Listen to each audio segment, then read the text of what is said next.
aksi bela Palestina ini kan luapan aksi emosi massa, betul. Dia bukan demo. Saya orang yang paling nggak setuju kalau demo dibilang jihad. Ya. Jujur tidak ada demonstrasi jihad, tidak ada. Tapi kalau karakter orang Indonesia ini beraksi ketika melihat sesuatu atau merespon, itu sifat kita, orang kita. Ulama juga sudah berfatwa, berarti mubah, boleh ikut, boleh enggak, betul. Cuma ingin saya garis bawahi, kita wajib benci sama Yahudi. Ya, kita wajib bela Palestina. Kita wajib membenci semua propaganda Yahudi. Jangan cuma turun ke jalan mempertontonkan aksi benci Yahudi dengan cara pakai kaos atau apa ornamen khusus. Itu sih namanya menawarkan produk organisasi nanti kalau begitu. Kalau memang Anda benci Yahudi, ayo bismillah, Petojo Utara, yuk kita pertontonkan. Jangan lagi kita pakai bank konvensional. Ya, itu Yahudi Israel itu, ya Allah, itu kotanya kecil banget, gedean Jakarta negerinya. Bisa menggoncangkan dunia. Kenapa? Ini kalau sampai nggak ada perubahan, aksi dunia makin gede nama Yahudi Israel ini. Nah, buat kita sikapnya bagaimana, Ustaz? Ya kalau Anda punya kemampuan buat turun ke Palestina, silakan. Ulama udah memperbolehkan kok. Tapi perhitungkan, jangan main berangkat ke sono aja. Butuh ilmu. Fisik juga harus dilihat kondisi kita gimana, karena kita akan perang di sebuah gurun yang dingin, super dingin, panas, super panas. Jangan sampai kesana cuma nyusahin, batuk pilek nggak sembuh-sembuh ya. Gimana mau ngeker ya. Kemana ada yang tanya soal Ustaz, Anda mau perang ke Palestina? Bagus dong, Masya Allah. Anda bilang bagus. Boleh gak Anda ke guru Anda minta ilmu kebal? Astagfirullah. Mau jihad, musyrik, gimana sih? Nabi aja berdarah, Umar bin Khattab dibunuh, betul? Hamzah ditombak. Kita pakai ilmu kebal, gimana sih?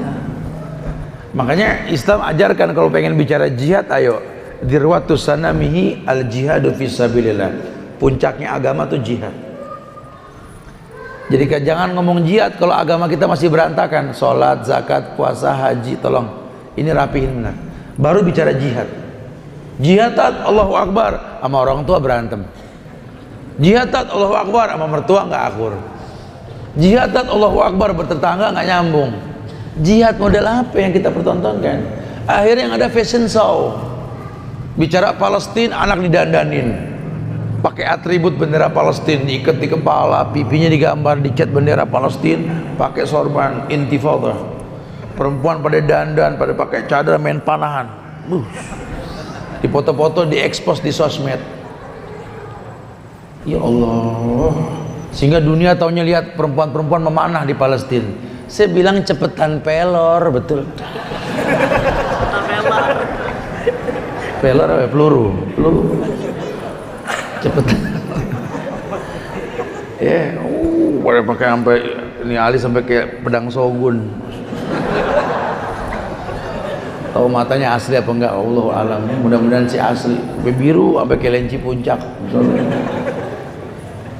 Ini sebenarnya mau jihad apa mau bikin cover majalah sih gitu. Bukan itu jihad. Hati-hati didomplengi ini mengatasnamakan Palestina. Wallahi Allah jaga Al-Quds. Di tangan Umar ibn Khattab merdeka itu Palestina. Antum tahu kan cerita kenapa jatuh ke tangan Umar Palestina? Yang saat itu perang melawan Romawi, dipimpin oleh Khalid bin Walid, panglima perang Islam yang tidak pernah kalah, Khalid bin Walid. Sehingga ketika ending perang antara Romawi dengan Palestina, dengan Arab, sahabat-sahabat Nabi ini, Umar pertontonkan digantinya Khalid bin Walid dengan Abu Ubaidah bin Zarrah. Pernah dengar nama Abu Ubaidah bin Zarrah ya? Nah, ini sahabat Nabi yang kelasnya biasa-biasa aja. Kalau levelnya ini mungkin kalau Khalid jenderal, ini Abu Ubaidah bin Zarrah ini kopral ini. Umar sengaja pertontonkan, Khalid mundur, Abu Ubaidah maju. Geger manusia Umar, ini kita ngelawan bangsa besar Romawi. Pemimpin kafir dunia Heraklius tuh di Romawi, Umar. Mau merebut Palestina, jenderal diganti sama yang bukan jenderal. Ya Allah Umar, gimana mau menang? Apa kata Umar? Jaga lisan kalian. Kemenangan urusan Allah, tugas kita hanya berusaha, betul? Tolong jangan tinggalkan sebabnya. Kenapa saya ganti Khalid dengan Abu Ubaidah? Saya tidak benci Khalid. Khalid sahabat Rasul, Khalid sahabatku. Jangan curiga sama khalifah, sudah. Adapun saya ganti Khalid dengan Abu Ubaidah karena saya melihat adanya cikal bakal keburukan, apa? Syirik. Syirik di mana, Umar? Orang berkata, di mana ada Khalid bin Walid, di situ ada kemenangan. Syirik. Bagaimana kita mau diberikan merdeka kalau masih ada kesyirikan? Makanya buat teman-teman yang ngayalin khilafah, kita berdoa semoga ada khilafah di Indonesia. Cuma prosesnya harus paham.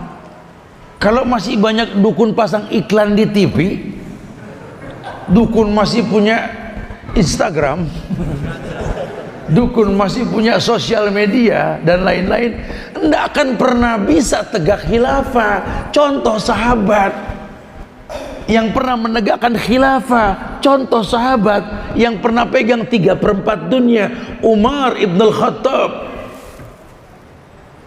Apa Umar raksasa, giant? Bukan. Orang kaya? Tidak. Yang kaya Abu Bakar, yang paling kaya itu Utsman. Kenapa Allah percayakan 3/4 dunia di tangan Umar? Ini dunia bulat, cuma 1/4 yang bukan. Kenapa? Karena kemantapan hati Umar dalam menegakkan tauhid.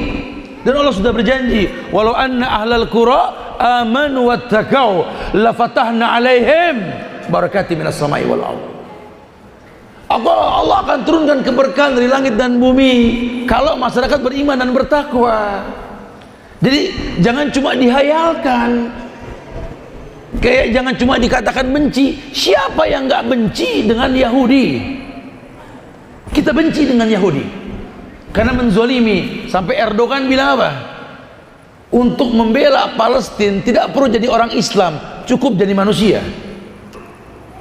Ini jangan bilang saya mendukung perkataan-perkataan tertentu, tidak. Saya cuma kabarkan ada bahasa yang seperti itu gitu loh, bahwa orang umum pun berkata untuk membela orang yang terzolimi nggak perlu jadi Islam, jadi manusia saja, apalagi jadi orang Islam gitu loh.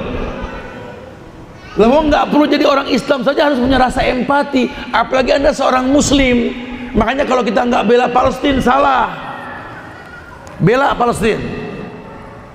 Kalau kita nggak sanggup datang ke Palestina karena alasan yang jelas, fisik, keuangan dan lain sebagainya, nggak apa-apa. Yuk kita galang dana bantu Palestina. Serahkan melalui orang-orang yang memang langsung sampai ke Palestina. Banyak ustaz-ustaz kita banyak. Kalaupun dana kita nggak punya, jangan kecil hati. Kita bisa berdoa. Karena doa silahul mukmin, doa senjata orang beriman. Ya. Kenapa? Karena yang mendatangkan kebaikan itu Allah, bukan kita. Jangan terjebak dalam kesyirikan. Oh, kalau aneh nggak turun ke jalan, nggak ada perubahan. Waduh, siapakah aneh? Oh, bukan begitu bahasanya.